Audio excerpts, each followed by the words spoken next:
So, good afternoon, everybody. Welcome to this session on the digital revolution in food safety and whole genome sequencing. And I have to say that I am very glad there is no whole genome sequencing available at the moment, because it would find out I'm a massive fraud. So the challenge I've got for the next hour is to try and hide as much of my ignorance as I can and let this excellent group of panelists shine. And I am really delighted and nervous to be up here on the stage with such a distinguished group of people. And the real pleasure of this is we've got such a broad range, a complete range of different views, going all the way from industry application, regulatory view, the academic view, and then the method development sort of view as well. So it really is the complete spectrum of ideas and thoughts that we've got. So I'm really looking forward to that discussion. The next piece to say on this is that if you've got any doubt about the importance and impact that whole genome sequencing is going to have, please go and look at the recall data in the US. And you will see that this has not grown or gone up, but it has exploded.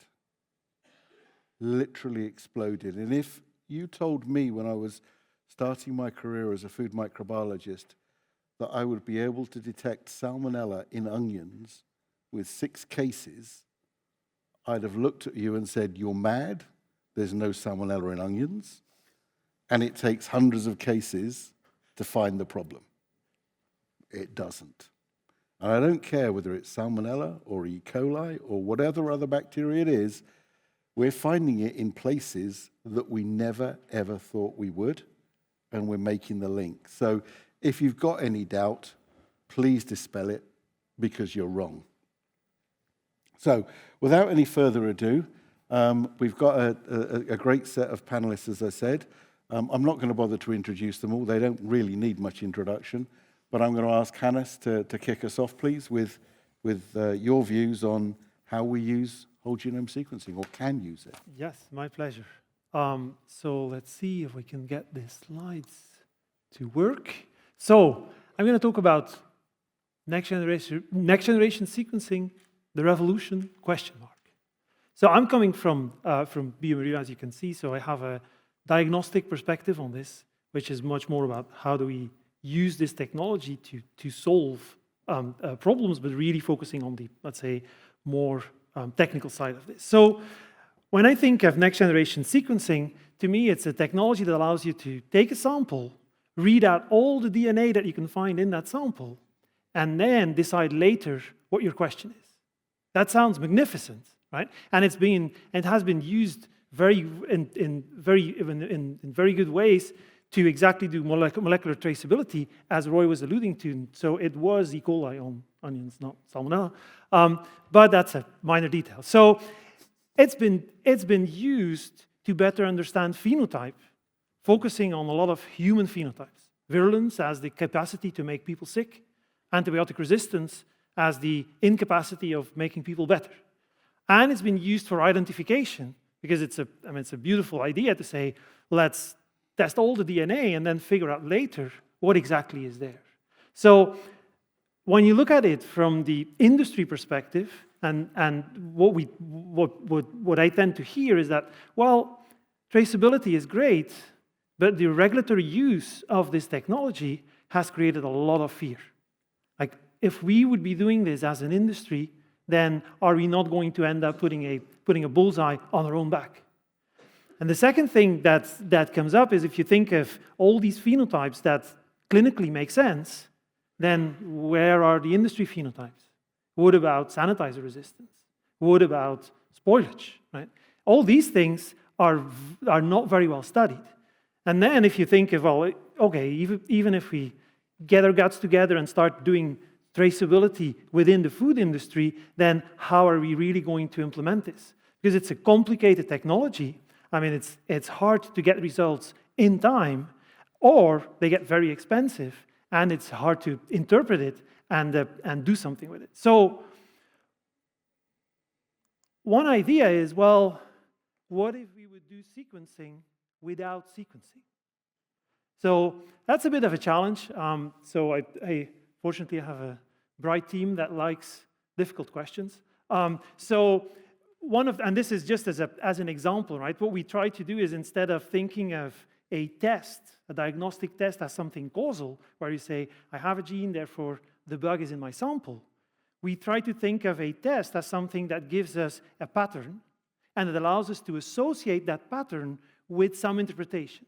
And the way we do that is by using a lot of sequencing data. So we're capitalizing on the existing open source data that is out there, and there's 500,000 salmonella genomes out there, for instance, and we use that to create a model of what the world looks like, and then we place the pattern that we detect into that world to say, hey, these bugs are actually the same, or they're very likely to be the same. So that becomes a tool that is much quicker, much more close to the actual food industry, and still delivers results that are good enough to take action on the factory floor. So when we think about sequencing, we don't necessarily think about everybody has to have a sequencer in their facility. We're thinking about how do we use the knowledge and the databases that are being generated to then leverage that power into a food manufacturing application. So what kind of applications would really make a difference? Because traceability is great, but it's too late. It's after the fact. So how do we think about different applications that would actually help us improve the situation of the factory before things happen? You could think of sanitizer rotation. You're using a certain cocktail of sanitizers, then when is the point where your microbiome is going to get too resistant to that sanitizer? Are you switching every week, every month, and so on? Because it's the famous brand says kills 99% of your bacteria. And then I think, oh, so I'm left with the 1% that I can't kill, and they're going to grow like crazy because all the space is there. So that brings me to the idea of factory health. So can we look at the factory as a living, breathing animal where things change?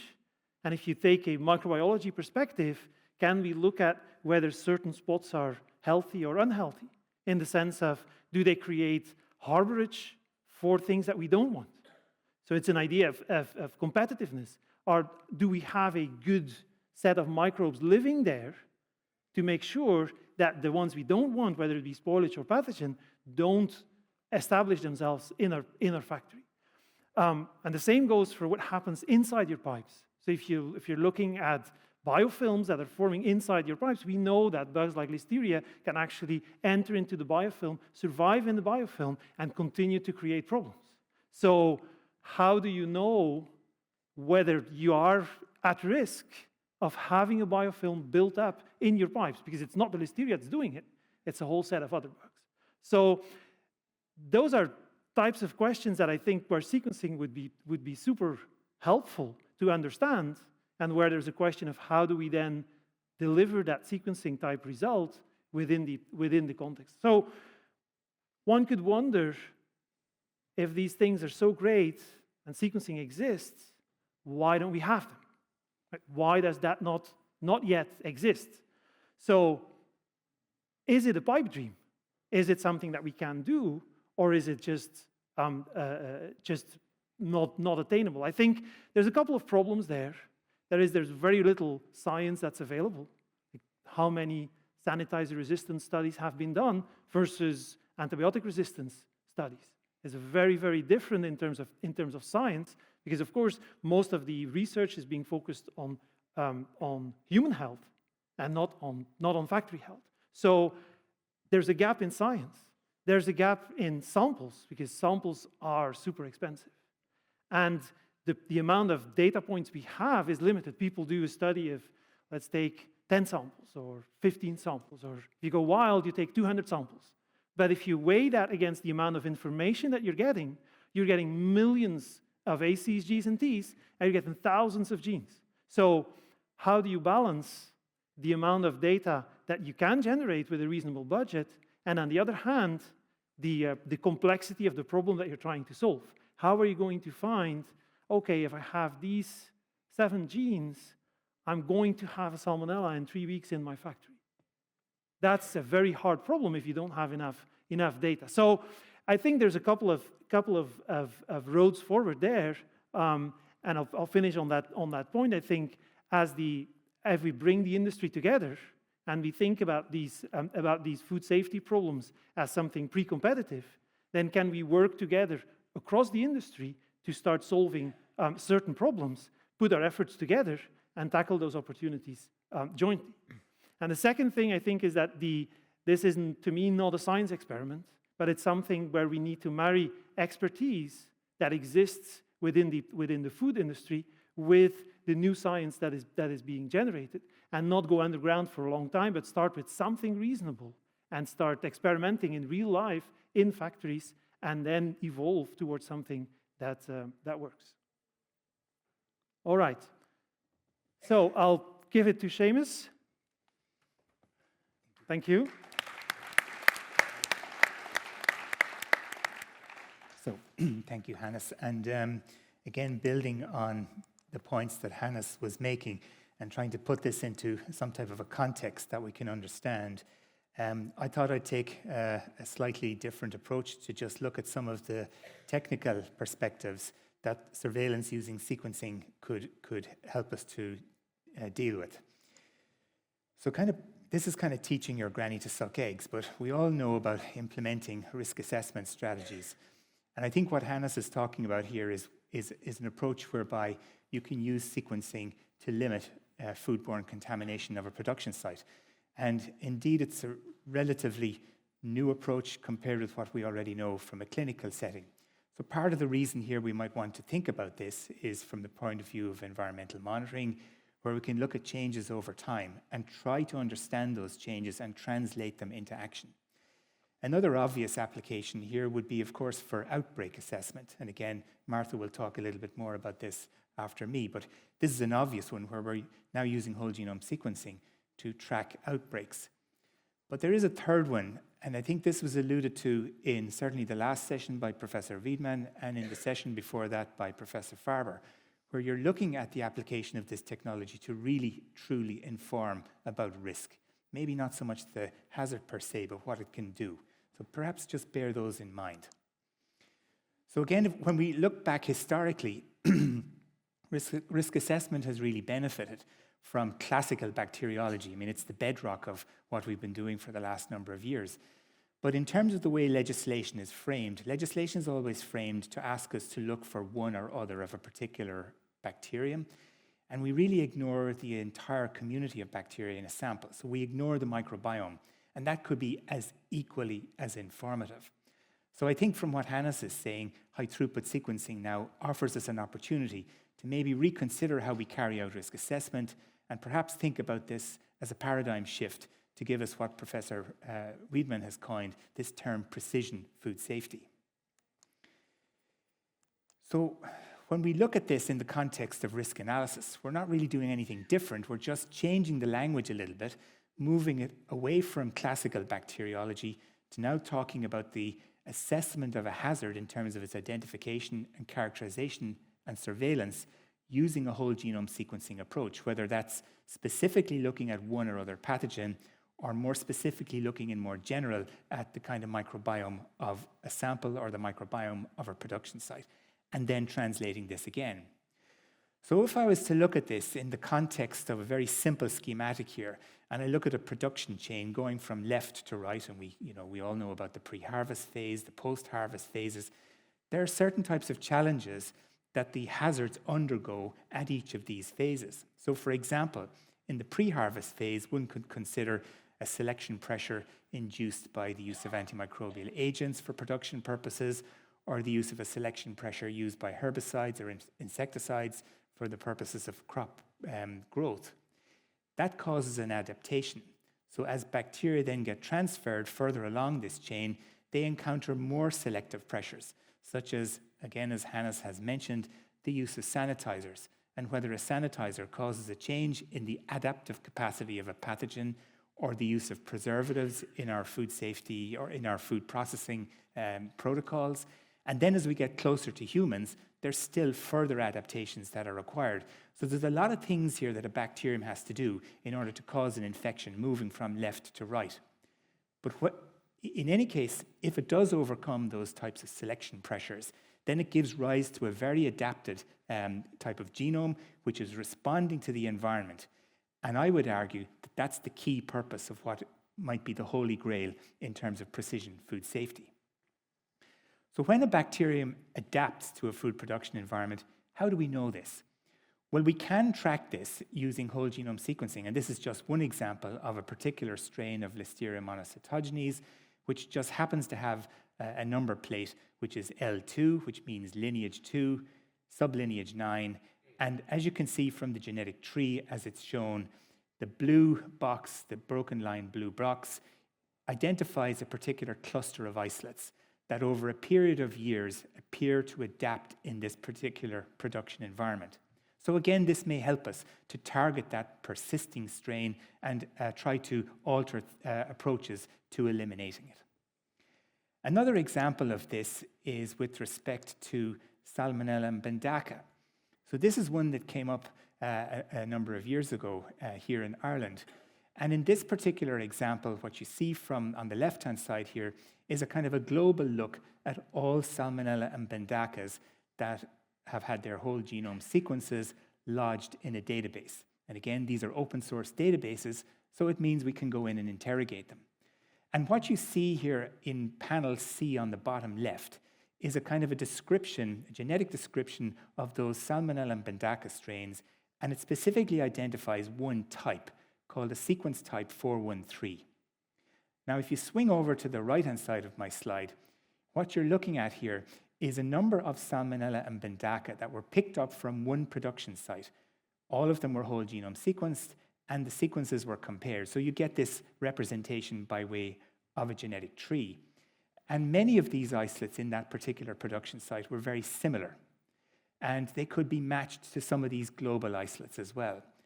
But the real question here is, why did this particular type of Salmonella and bendaca, sequence type 413, in this production setting, adapt and colonize this plant? I don't have the entire answer to this, but whole genome sequencing probably gives us some clues as to what has happened.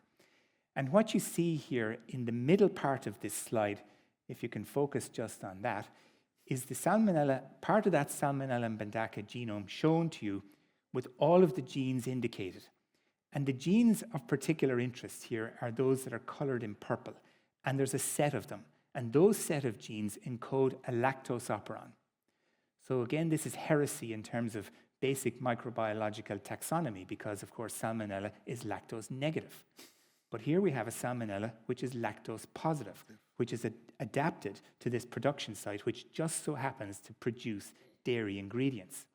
So again, there's probably other things happening within this bacterium that we haven't deduced, but this at least appears to suggest to us that there's one reason that we can start to understand why this strain has adapted and therefore how we would recognize it. Of course, nowadays, and again, as Hannes has alluded to, this is all being packaged in the context of Genome Tracker.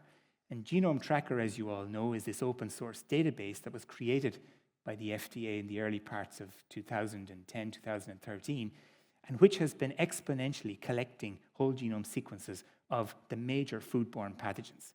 So it means that it's easily accessible and easy to identify and make comparisons between perhaps your isolate and another isolate that's quite similar within these databases. EFSA and ECDC have been following suit, and in fact, EFSA has just launched a document where it's going to suggest and require that food businesses would submit whole genome sequencing data from about August of next year, as far as I know. And there have been several follow-up documents in the meantime providing further clarification around this.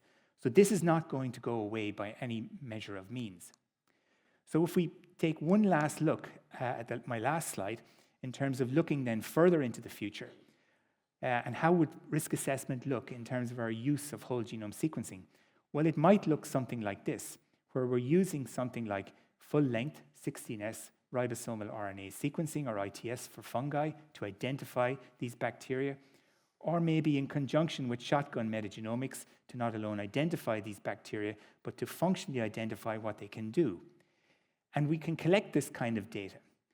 But that's all very well unless we can actually take action, or unless it benefits our company. So I think looking into the future, again, to borrow Professor Wiedmann's term, precision food safety-based environmental monitoring, such as perhaps I'm trying to exemplify here, could provide the means whereby we could have a better understanding of our environment, and in particular the dynamics of that environment and what causes adaptation, to allow us to better protect our brands, and I would also argue, perhaps in contrast to Professor Wiedmann, to also protect public health. Thank you.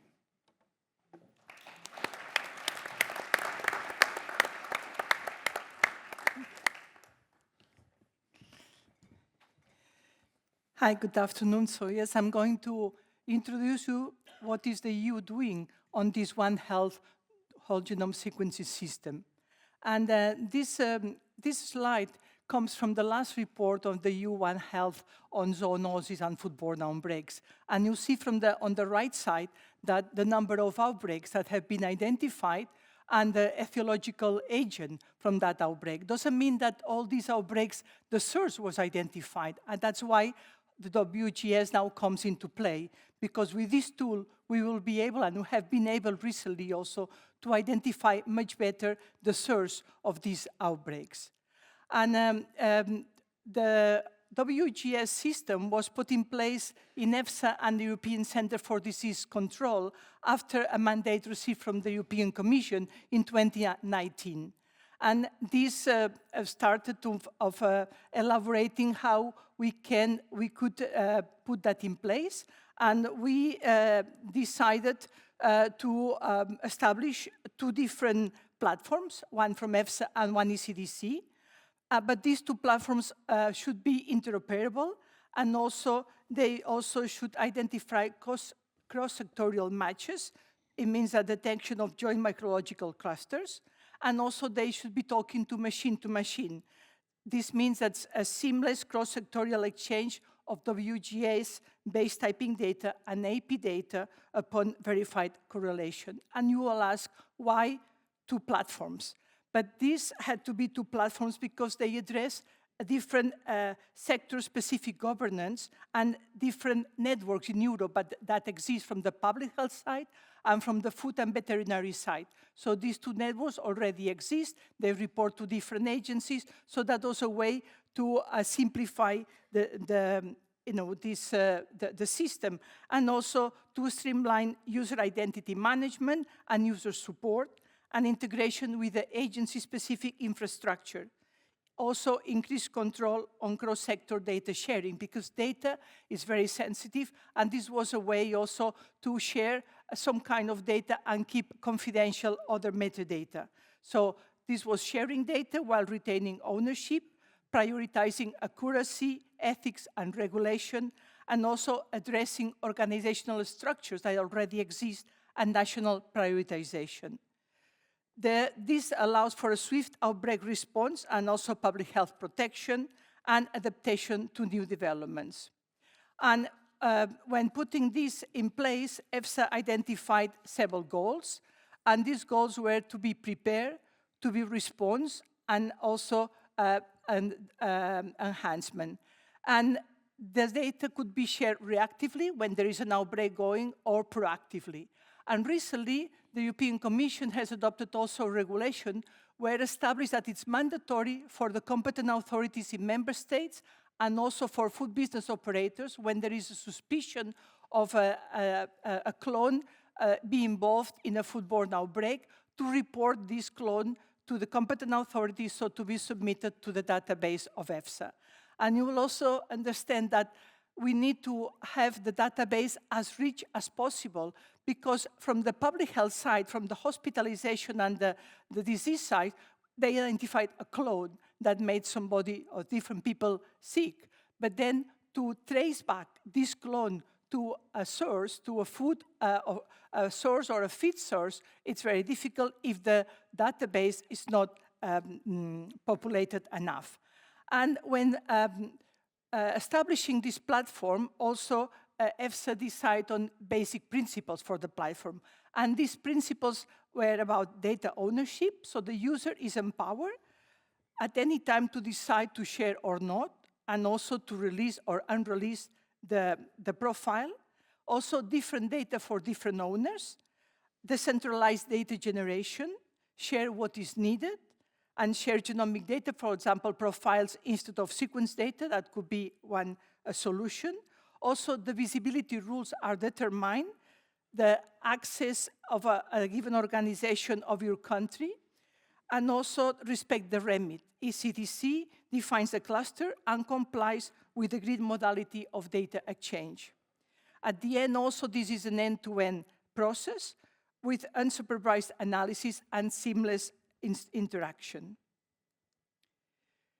So who's sending the data to EFSA from the different member states? We have a country officer and also a data protection officer, which are identified and nominated by the PAF, which is the Standing Committee on Plants, Animal, Food and Feed. And you see that different countries have a different number of data providers and of country officers. That depends, for example, in Germany, because of the federal states, there are 9 data providers and 9 country officers, while other member states have only a single one. And since the WGS, the data provided to EFSA has increased. Mostly this data is about Salmonella, is about Listeria monocytogenes, and is about Escherichia coli, which are the most, I would not say maybe prevalent etiological agents in outbreaks, also Campylobacter, but Campylobacter occurs more on sporadic cases, so there is not so much submission of a Campylobacter. And you also see here that little by little, the number of clones and data submitted to EFSA has increased. You see that, for example, in EFSA, we have now on Salmonella around 3,000 clones from 26 countries. And if this is compared to the NCBI database, it's a bit more than 1,000 from 10 countries. So it's kind of increasing more and more the richness of this database.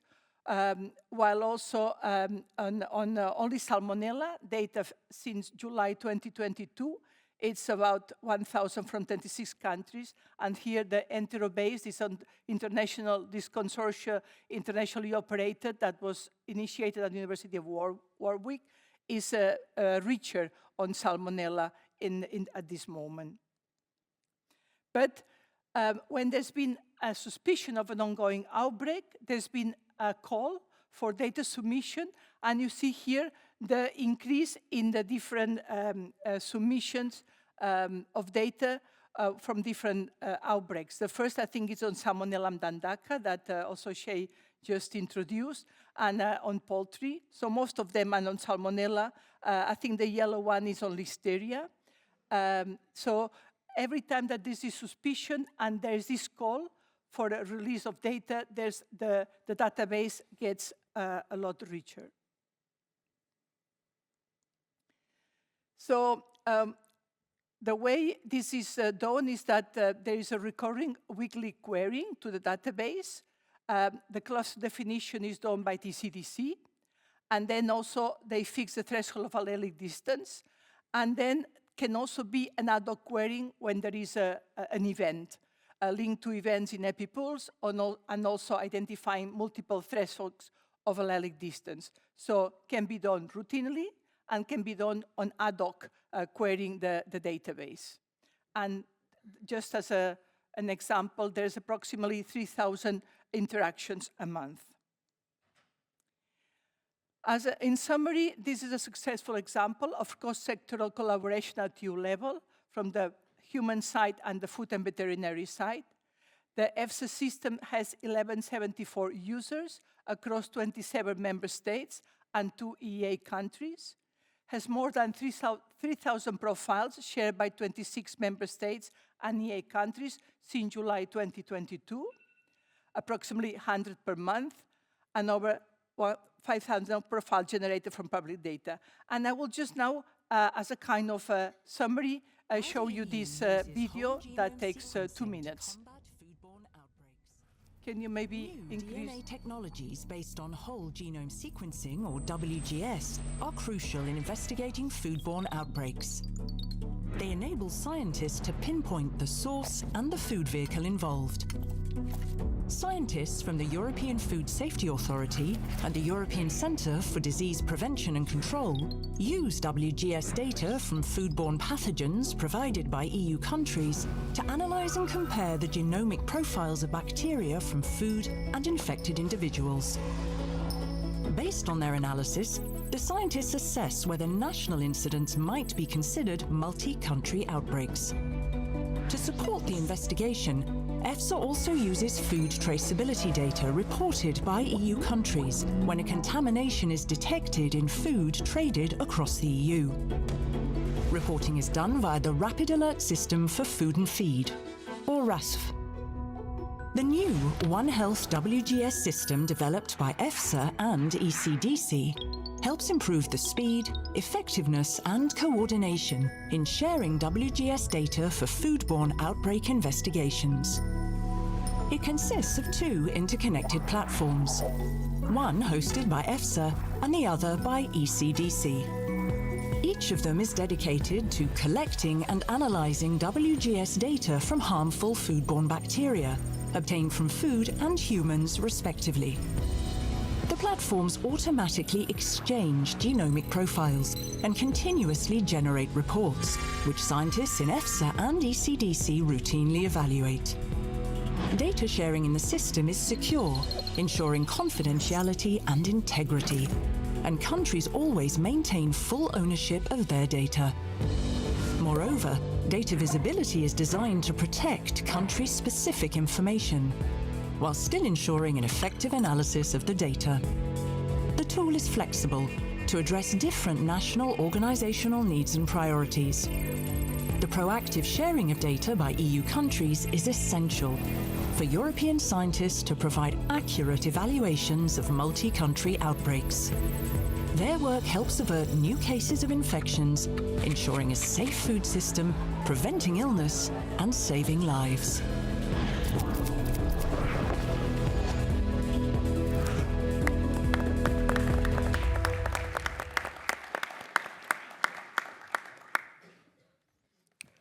A bit of a pressure to stay between you and your evening Guinness, I guess, but we'll keep the session as entertaining as a session around food safety regulation in European Union. On our end, the request was to share a bit of industry insights and what Mars does, and then what we see as a barrier in adoption of whole genome sequencing tool along the supply chain.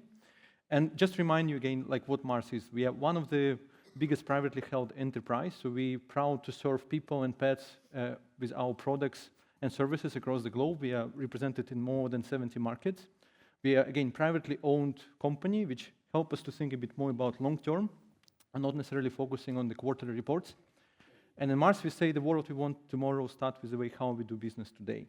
And clearly, as we saw today, the business, like the world we want tomorrow is definitely without quality and food safety incidents, so at least with significant reduction of those incidents, right? And in particular, microbial incident is the concern, right?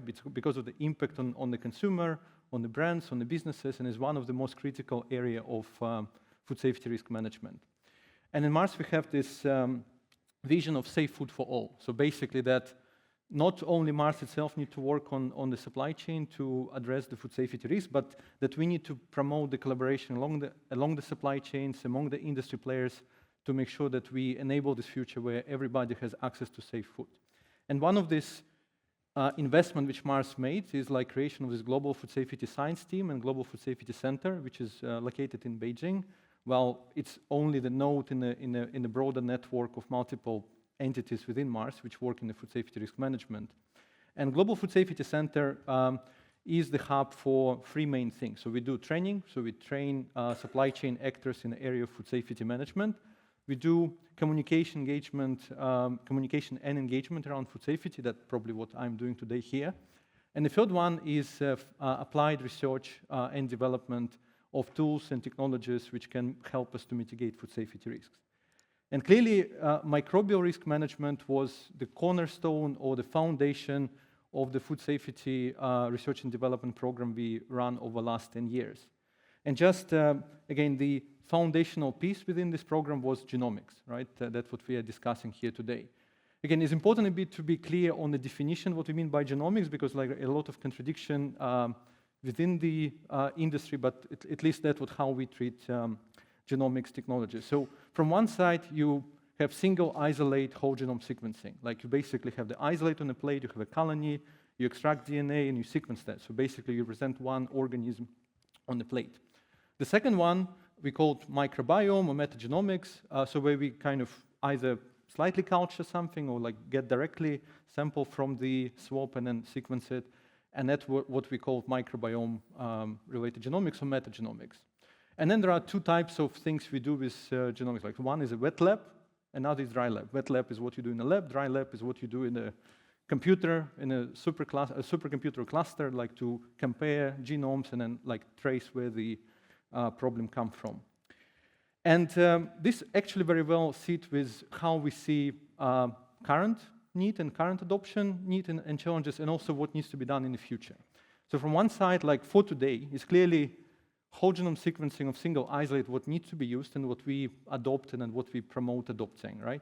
For tomorrow, for sure, we need to move towards the risk management approach, where some microbiome data can help us to inform the broader risk assessment, have dynamic risk assessment, and to come to this ideal vision of risk prediction and risk forecasting. That's what we aim tomorrow. And if we look into today and the whole genome sequencing, how we do it today, so we already operationalized whole genome sequencing. So when we have an incident, we go with the sequencing with our internal and external network of labs, and we also have a centralized platform where we do all the bioinformatics. And then, so our database, like right now, is about 1 million different isolates, whether you take Salmonella or Listeria, which probably like 30% of the database, and then others are other organisms, which we're trying to acquire, curate, and making sure there's high-quality genomes in the database. But anytime you have a swab, you culture, you get your culture on the plate, you do your sequencing after you extract the DNA, and then you compare the DNA within your incident, and then basically say, oh, this one came first, and that's where the problem comes from, and that's what you do for root cause analysis. So basically, it's already operationalized. It's being used for root cause analysis and assigning the right corrective and preventive actions, so for the kappa, and that's what is being done at the moment. We still have a few challenges in adopting it further, while I guess the main challenge for us is still sit with data sharing, as was discussed today. It's not enough just to have sequencing on your own, but it's very important to have it broadly used. And that's the only future enabler we believe in using whole genome sequencing. Well, if I put myself into shoes not of Mars, like which is a huge enterprise, but in a small and medium enterprise, probably there will be two other concerns. So number one, which we sort of address on our end, where we have many professionals across the globe working in whole genome sequencing, in genomics, so all the quality and food safety experts across segments have the expertise and competency. I guess if you're small and medium enterprise, definitely competency is number one, right? Because otherwise there will be a lot of fear to use it. And number two, which is I will challenge a bit today, is the cost. So we all know this graph, I guess, from GRI, right? So that human genome, whole genome sequencing for the human genome. And if you go today to a sequencing provider, most likely your price tag for the whole genome sequencing for a sample will be around like $500, maybe $1,000, depending whom you are going to and which provider you use and which region you're at. And then the problem is as well, like, is it expensive or not? Well, clearly, if you compare that with incident cost, like even 1 day of factory stopped is like a few $100,000, right? It's like at minimum. And if you're talking about real incident where the lives are involved, like it's even not comparable, right? So the whole genome sequencing cost, even being that high, is already far below any threshold to deploy it to prevent incidents. And that's clearly not a biggest problem here.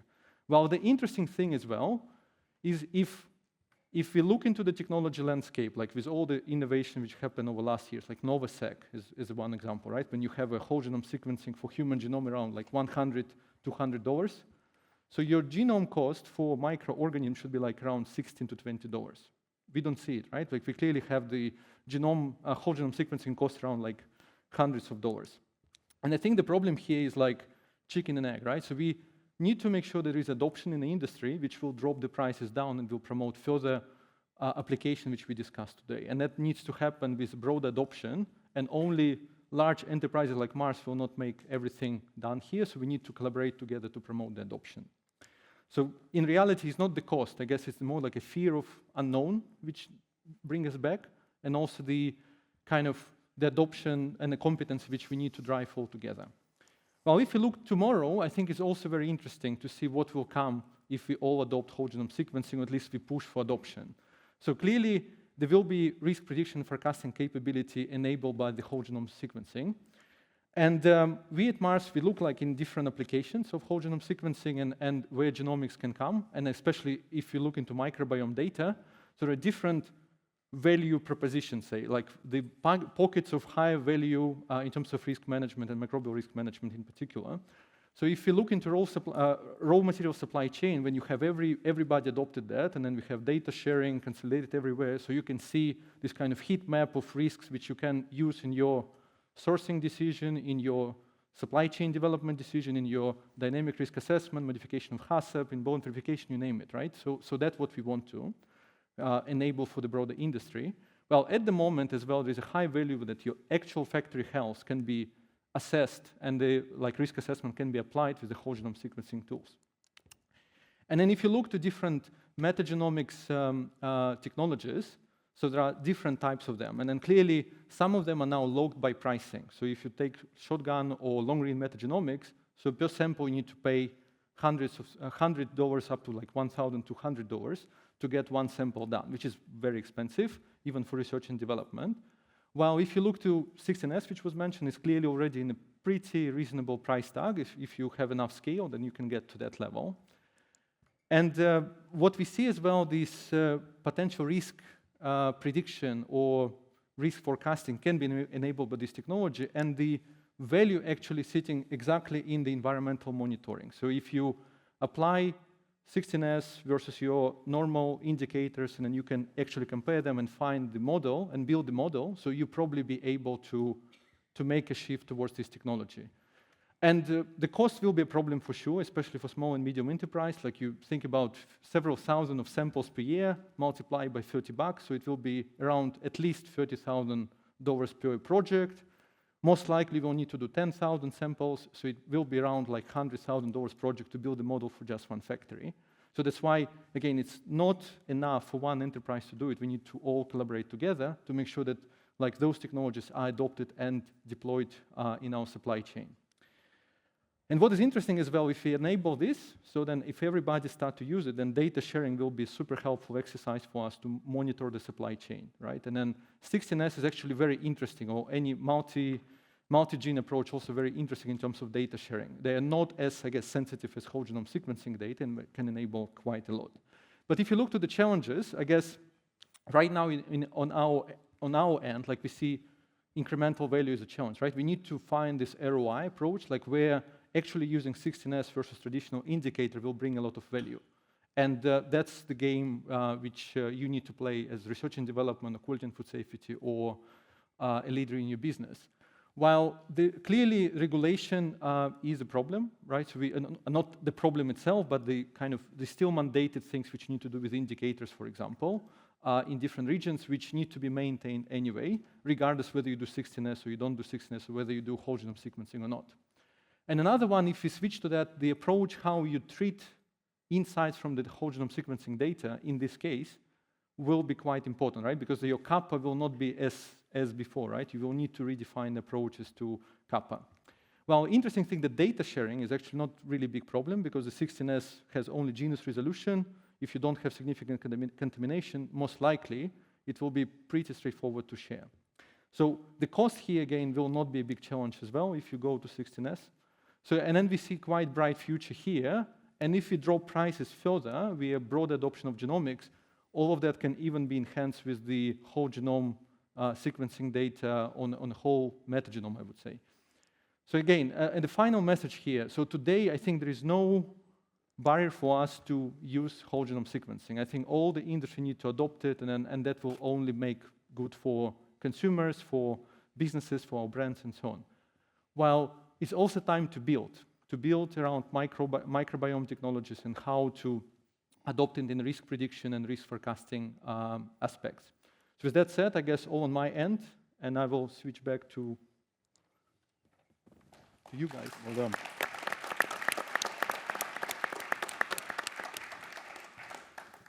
So quite remarkably, thank you for all of the speakers for sticking to time.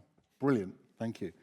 I think one of the questions that I used to have in the Mondelez world was, you know, is it better to know or is it better not to know? And there's that old, if I don't want to know the answer, don't ask the question.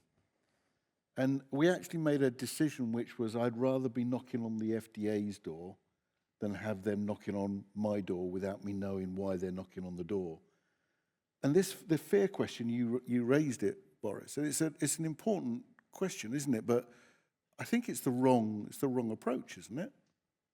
I think it definitely is the wrong approach if you think about whether to do it or not to do it. I think right now, like in Mars, we have responsibility principle, right? Like we believe like it's important for us to take responsibility where we see it is needed to be taken. And in this case, you have a technology which is able and capable of predicting, showing where the problem comes from, and connecting different incidents. And that's something that's why we have Global Food Safety Center. That's why we developed those capabilities in the first place, and that's why we developed and deployed them in the business at the moment, right? So I think there is no choice for us not to use it, and I think it's not even discussion anymore. I think it was like maybe 10 years ago, and the usual barrier was pricing and like cost of whole genome sequencing. But if you see how many things can be enabled by that, how many incidents can be prevented, so the whole kind of case become very easy to prove in the business and then deploy whole genome sequencing. So to your point, I think in our case it's not really correct question, to be frank. All of you mentioned the potential for data sharing and the power of data and all the rest of it that we get. So I'd like to get your views on, is that possible, really possible? Can we share data between industry and the regulator and academia and across different spheres? And if we can, what might that look like?